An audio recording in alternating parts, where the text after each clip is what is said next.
Ripoti ya hivi majuzi kuhusu mimba za mapema, kaunti ya Homa Bay ilikuwa ya pili nchini kwa 33%, ikifuata kaunti ya Narok iliyoongoza. Ni taarifa iliyowafanya washikadau na viongozi mbalimbali kushinikiza juhudi zitakazokabiliana na hali hii. Hafla iliyopangwa na mwakilishi wa wanawake kaunti ya Homa Bay Gladys Wanga ilileta pamoja washikadau na wanafunzi zaidi ya 4,000, wasichana kwa wavulana, kwa minajili ya kuwapa wanafunzi wa shule wasia utakaosaidia kudhibiti mimba za mapema. We are talking to our girls as plainly as it gets about their sex and sexuality and reproductive health.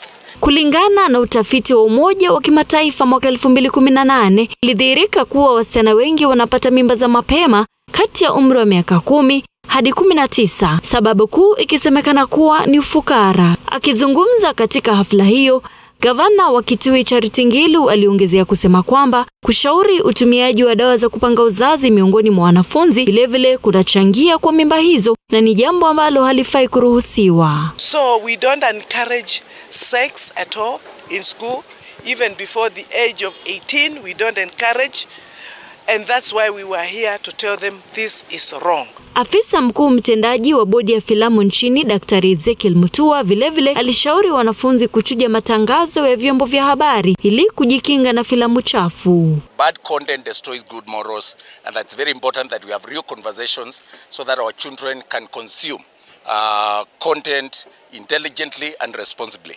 Nikiripotia TV47, mimi ni Zipporah Umile.